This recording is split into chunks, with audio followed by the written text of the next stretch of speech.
यह कार्यक्रम Mahaseva Maharashtra society welfare association, housing Guru Ramesh Prabhu ji और MNS media news service private limited, एक न्यूज एजेंसी जो पत्रकारिता में नए आयाम खड़ा कर रहा है, दोनों मिलकर मुंबई की आवाज महासेवा के साथ एक खास कार्यक्रम में आपको मुंबई की ऐसी हस्तियों से मिलाएंगे जो मुंबई करों के लिए आवाज उठाते हैं, मुंबई करों के लिए काम करते हैं।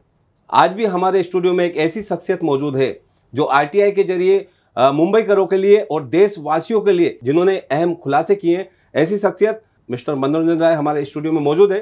प्लीज वेलकम मिस्टर राय। दर्शकों, RTI सूचना का अधिकार और सूचना के अधिकार के काफी सैकड़ों और हजारों सिपह सालार हैं जो देश भर में काम करते हैं। उनमें से कई ऐसी हस्तियां हो जाती हैं जो बड़े खुलासे कर कर नामचीन हो जाते हैं। उनमें से एक शख्सियत है मनोरंजन राय। दोस्तों, स्टाम्प पेपर बहुत सारी खुलासे किए इन्होंने और उनके खुलासे के साथ साथ हम बात करेंगे आज कि RTI के जरिए कैसे सरकारी दफ्तरों में जो बंद फाइल है उसमें करेक्शन करके हमेशा के लिए जनता का भला किया है। तो ऐसे विषय पर बात करने के लिए हमारे साथ मनोरंजन राय मौजूद हैं। तो सबसे पहले मैं बात करता हूँ, इन्होंने 2010 से 2020 के बीच में बड़े बड़े खुलासे किए। उनमें से एक खुलासा है स्टाम्प पेपर के जो सप्लाई हैं दोस्तों, उसमें डिफरेंस था। वो कैसा खुलासा था वो खुद बताएंगे। स्टैम्प पेपर जो है नॉन जुडिशली जो स्टैम्प है 100 रुपये से लेके 500 रुपये की जो स्टैम्प है, जो पब्लिक को एग्रीमेंट एफिडेविट के लिए जो लगता है, उसमें जो घोटाला होता है के बाद स्टैम्प पेपर सुधार कैसा हुआ।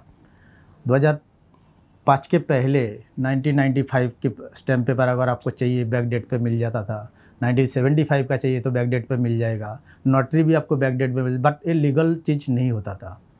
लेकिन 2005 के बाद जब ये चीज़ घटना सामने आया नॉन जुडिशरी स्टैम्प के ऊपर, सारे स्टैम्प पेपर को बंद कर दिया गया था। बट उसके बाद भी जब नासिक प्रिंटिंग प्रेस से सारे स्टेट को जब सप्लाई जाता है तो उसमें जो आंकड़ा आता है उसमें से काफ़ी डिफरेंस होता है।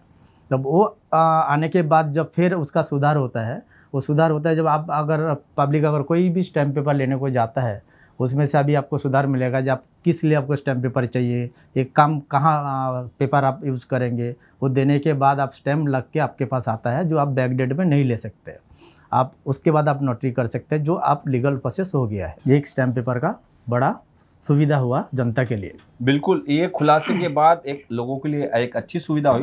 दोस्तों, एक और खुलासा किया था इन्होंने, बैंक जो लोन देती है उनमें से किस तरह से फर्जीवाड़ा होता है, एक ही पेपर्स पर किस तरह से कई तरह के लोन लिए जाते हैं, इस पे बड़ा खुलासा किया। जो डिफाल्टर थे, लोन डिफाल्टर, उसके बाद काफ़ी सुधार हुआ। आज भी बैंक बड़ी खातिरी से, बड़ी सावधानी से कदम उठाती है।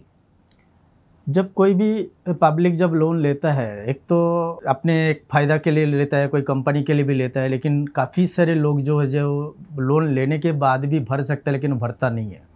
और एक डॉक्यूमेंट पे 2 जगह 4 जगह 5 जगह पे बैंक से लोन इशू करता था और होता था। उसके बाद जब एक बड़ा खुलासा आता है, जब 50,000 कंपनी जो इस तरह का लोन लिया और वो लोन नहीं चुका रहा है, उसके बाद RBI उसके ऊपर एक्शन लेता है। बाद में CBI के एक जज बैठता है। उसके बाद अभी बैंकों से अभी आप लोन लेने को जाएंगे तो आपको काफ़ी सारा प्रोसेस में जाने के बाद ही आपको लोन होगा, काफ़ी सारा रिसर्च होने के बाद ही आपको लोन सेंक्शन होगा। पहले जैसा भी नहीं है, वो भी एक बड़ा सुधार हुआ।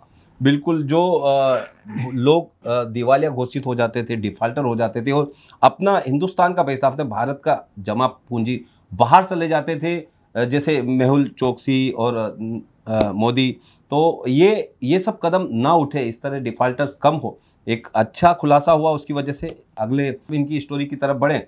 लाखों की तादाद में जो डॉक्टर्स और एडवोकेट थे, प्रोफेशनल, अन्य प्रोफेशनल थे, उन्होंने प्रोफेशनल टैक्स भरना शुरू कर दिया इनके खुलासे के बाद से। वो क्या है प्रोफेशनल टैक्स का? हमने जब सेल टैक्स कमिश्नर के पास RTA करता हो 1975 से लेके अभी तो कितने प्रोफेशनल टैक्स भरा, डॉक्टर से लेके advocate, otherwise businessman, school, college, काफ़ी सारा जो है। तो इसमें से काफ़ी लोगों का लिस्ट नहीं आता है, जो डॉक्टर है, जो एडवोकेट है, उनकी नहीं आता है। फिर बार काउंसिल से जब डॉक्टर एडवोकेट की हम रिपोर्ट मंगाता हो तो उसमें वो लोग का नाम नहीं देखा जाता था। यहाँ पर एक बड़ा सुधार हुआ, जो सारे डॉक्टर को और सारे एडवोकेट को नोटिस जाता है सेल टैक्स विभाग से, वहाँ से पैसा भरना और आना चालू हुआ। इसके बाद जो बड़े बड़े एक्टर, जो लोग भी पैसा नहीं भरता था, जो फिल्म एक्टर है उनको पैसा नहीं भरता था, उनका तरफ से भी पैसा आना स्टार्ट हो गया।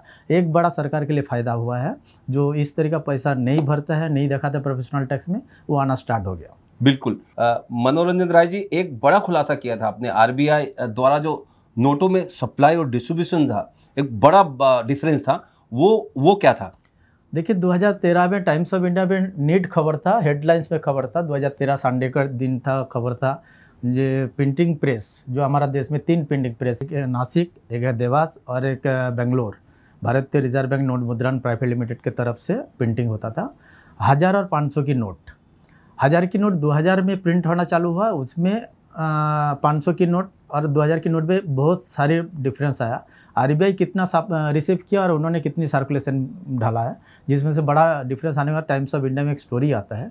वो आने के बाद ही आईएमएफ में रघुराम राजन जो डायरेक्टर था, उनको आरबीआई में लाया जाता है, उनको गवर्नर बनाया जाता है। बाद में कुछ मीडिया भी पूछते हैं उनको एक क्वेश्चन, जिसमें क्या सुधार किया है, तो उन्होंने बोला ये बड़ा इशू है, इनको हमको 6 महीने का कम से कम टाइम, जो हमको इन्फॉर्मेशन जानकारी आता है इस विषय में। उसके बाद हमने 2015 में हम एक पीआईएल फाइल किया। पीआईएल फाइल में जो हमें तकलीफ़ हुआ, उसके बाद कोर्ट ने 2 जगह पे हमको बोला जो पीएम को पार्टी जो आपने बनाया, अगर आप रखना चाहोगे तो 10 लाख आपको डिपॉजिट रखना पड़ेगा। उसके हमने हाँ बोलने के बाद भी कोर्ट के तरफ से पीएम फाइनेंस मिनिस्टर वित्त मंत्रालय को डिलीट मार देता है। उसके बाद मैटर चलता है, 18 से 20 हियरिंग होते हैं। होने के बाद हमारा मैटर को डिसमिस करने के बाद 8 नवंबर 2016 में नोट बंद होता है। उसके बाद हमने रिव्यू फाइल किया था। रिव्यू फाइल 1 साल के बाद सुनवाई आता है कोर्ट में, तब जज पूछता है जब सरकार को जो करना था वो तो डिमोनेटाइजेशन हो ही गया, अभी आप क्या करेंगे, ऑलरेडी आपका रिव्यू फाइल भी डिसमिस हो जाएगा। तो फाइल भी हमारा डिसमिस हो गया। तो मेरा सवाल ये था जो अगर सरकार के तरफ से मेरे पिटीशन पे डिसमिस हुआ तो यहाँ पर डिमोनेटाइजेशन कैसा हुआ, क्योंकि जो आंकड़ा जो डिफरेंस था वो आंकड़ा हमें मैच कराना था और ब्लैक मनी को किस तरीके बंद करना था, ये हमारा एक प्लान था। लेकिन ब्लैक मनी बंद नहीं हुआ है, उससे ज़्यादा ब्लैक मनी फिर दोबारा आ गया। बिल्कुल। एक और खुलासा बड़ा चर्चा में हुआ, ईवीएम मशीन का काफ़ी सालों से, पिछले कुछ सालों से चर्चा में, और उसका भी आपने खुलासा किया था। ईवीएम मशीन पर जो परचेस और सेल में जो बड़ा गड़बड़ियाँ थी, उस पर क्या खुलासा किया था? देखिए इलेक्शन कमीशन ईवीएम मशीन को लाया है और ईवीएम मशीन 2 कंपनियों बनाते हैं, भारत इलेक्ट्रॉनिक लिमिटेड और एसीआई कंपनी, जो 2 कंपनी मिलकर ईवीएम बनाता है। ये दोनों से जो आंकड़ा आता है और इलेक्शन कमीशन की तरफ से आंकड़ा आता है, और स्टेट कमीशन जो होता है, जो हर स्टेट में जो ईवीएम सप्लाई जाता है, उनके तरफ से जितने सारे हमारे पास इन्फॉर्मेशन आता है, वो इन्फॉर्मेशन देखने के बाद लगता है ईवीएम पे एक बड़ा घोटाला हुआ और ईवीएम को एक्चुअली बंद करना चाहिए। क्योंकि ईवीएम की वजह से काफ़ी पैसा हमारा इन्वेस्ट हो रहा है, जो पब्लिक के पैसा जा रहा है, जबकि ईवीएम की ज़रूरत नहीं है। अगर 2 मशीन हम ईवीएम रखता हूँ, अगर हैक करना चाहेंगे चेंज करना चाहेंगे तो आसानी से हो जाएगा, और अगर ब्लड पेपर में करेंगे तो वो आसानी से काम नहीं हुआ। इसलिए ईवीएम को एक्चुअली बंद करना चाहिए, जो आज भी मैटर हमारा पीआईएल पेंडिंग है कोर्ट में, और इलेक्शन कमीशन की तरफ से रिप्लाई फाइल हुआ और हमारा रिजॉइंडर फाइल हो गया है। इसके बाद कोर्ट क्या मूवमेंट लेगा बाद में हम। बिल्कुल। ईवीएम जैसा जो चर्चा का विषय है दोस्तों, उस पर ऑलरेडी पीआईएल है, जनहित में याचिका है मिस्टर राय की। दोस्तों, साथ ही मुंबई करो के लिए काफ़ी विषय उठाते हैं, देशवासियों के लिए उठाते हैं। आपको याद होगा, आप पिछले कई सालों से जो मुंबई कर हैं, आप बेस्ट की बसों में जो यात्रा करते हैं, उस टिकट पर 15 पैसे अतिभार के रूप में आपसे लिए जाते हैं। 15 पैसे प्लस करके जो टिकट का अमाउंट होता है, उसमें 15 पैसे। उसके बारे में बड़ा खुलासा है कि लाखों करोड़ों की जो इकट्ठा होते हैं 15-15 पैसे, वो एक बड़ा अमाउंट है मुंबई करो का। उसके बारे में भी आपने जो खुलासा किया था, जरा बताइए। 1971 का इंदिरा गांधी एक्ट था, जो बांग्लादेश के लिए वो पैसा जाएगा, जो भी गरीब लोग हैं उनके लिए वो पैसा जमा करके उनके पास जाएगा। और 1971 से ये सब स्टार्ट था। लगभग 400 करोड़ की जो अमाउंट है, 15 पैसा, 5 पैसा, 10 पैसा का जो सरचार्ज लिया जाता था, वो पैसा कहाँ खर्चा हुआ डिपार्टमेंट के पास कोई रिकॉर्ड्स नहीं है। ना ही मुख्यमंत्री के पास भी रिकॉर्ड्स है, ना ही ट्रांसपोर्ट कमीशन के पास है, ना ही बीएसटी के पास है। अब जब हमने खुलासा करने के बाद जब इस सब्जेक्ट पे बातचीत होता है, तो अब वो एक्ट को चेंज कर देता है। अब चिल्ड्रन एक्ट में आ जाता है। अब अधिभार तो ले रहे हैं, बट ये पैसा चिल्ड्रन एक्ट में आ गया। जो हमारा महाराष्ट्र में जो भी गरीब लोग हो, जो मुसीबत में आदमी है, उनके लिए वो पैसा जमा हो रहा है। मतलब यहाँ भी एक सुधार हुआ है। ठीक है। तो दोस्तों, देखा आपने किस तरह से इन्होंने काफ़ी आरटीआई के जरिए खुलासे किए। लेकिन कहावत है ना कि सांप भी मर जाए और लाठी भी ना टूटे।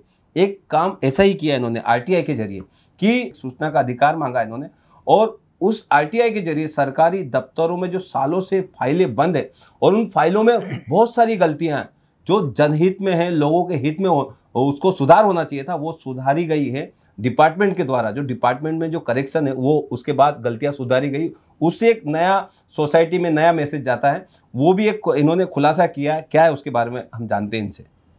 देखिए, एक हाँ डिपार्टमेंट का मैं नाम तो नहीं लेना चाहूँगा, लेकिन एक डिपार्टमेंट पे एक बड़ा से जो उनकी सोसाइटी के अंदर जो अकाउंट की एक गड़बड़ी हो रहा है, 30 सालों से चल रहा था, वो वहाँ से गलतियाँ होते होते आ रहा है, जबकि वो चीज़ों में कोई नहीं ध्यान दे रहा था। जब हमने आरटीआई से लाया है, करीबन 300-400 पेज की आरटीआई था, रिप्लाई था, वो जब हमने देखते देखते जब गलतियाँ हम पकड़ा तो हम डिपार्टमेंट को कंप्लेंट भेजा है जी आप ये गलतियाँ हमारा से हो रहा है कि आपके तरफ से रहा है, इसको हमको क्लैरिफाई दीजिए। कंप्लेंट के बाद उनकी जो चीफ अकाउंटेंट होता है, वो चीफ अकाउंटेंट उन्होंने आरटीआई ऑफिसर को इन्फॉर्म करता है, हमें इनवाइट करते हैं जो उनको बुलाइए और हम बातचीत करना चाहते हैं। और सारे टीम बैठते हैं वहाँ पर, अकाउंटेंट सारे चीफ टीम बैठते हैं, 8-10 ऑफिसर लोग बैठते हैं और चीफ अकाउंटेंट बैठते हैं, आरटीआई ऑफिसर भी बैठते हैं।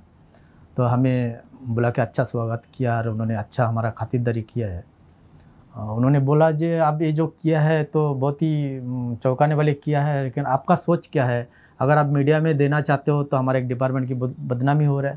बोले देखिए यहाँ पर ये पब्लिक स्टैंड नहीं है जो हम पब्लिक में इशू कर दें और ये आपका बुराई हो जाए। ये यहाँ पर पब्लिक सुधार नहीं है, डिपार्टमेंट की सुधार होना चाहिए, और ये डिपार्टमेंट की सुधार होने के बाद आने वाला समय जो है करेक्ट हो जाए। यहाँ पर हम मीडिया पे दूंगा 2-4 दिन बहुत अच्छा चलेगा, उसके बाद कुछ नहीं, लेकिन एक डिपार्टमेंट की बदनाम, मैं नहीं चाहता आपकी डिपार्टमेंट बदनाम हो। तो सारे ऑफिसर को पूछा ये गलतियाँ कब से हो रहा है, ऐसा क्यों हुआ? तो उन्होंने बोला सर हो गया अभी इसको करेक्शन। तो चीफ अकाउंटेंट उन्होंने बोला है ये सारे करेक्शन करके उनको दोबारा कॉपी दिया जाए, और इन्होंने बहुत एक आंखों के सामने ये चीज़ लाया, नहीं तो ये सालों से होते ही जा रहा है। एक हमारा एक बड़ा खुलासा हुआ, बट यहाँ पर और भी गवर्नमेंट के तरफ से होता है जो कई सालों से एक फाइल बंद पड़ा रहता है, वहाँ पर जो भी इंचार्ज ऑफिसर ट्रांसफ़र होके आता है, क्या वहाँ पर प्रमोशन लेके आता है, जैसा ज़रूरत नहीं वो फाइल उनको पता ही है, जो ज़रूरत नहीं उनकी पीए उनको चीज़ बता दे। हो सकता है वो चीज़ बहुत सारे देश में आरटीआई एक्टिविस्ट है, कोई इंटेलिजेंट आदमी भी है, हो सकता है उनकी बारी वो चीज़ है ना, तो आरटीआई में एप्लीकेशन करने में फाइल खोलने के बाद वो बाहर जब फाइल आता है उनके काम धाम बहुत होता है, जो देश की जनता के लिए भलाई हो सकते हैं डिपार्टमेंट के लिए भी भलाई हो सकते हैं। तो ये भी आरटीआई एक बहुत बड़ा महत्वपूर्ण काम हुआ है।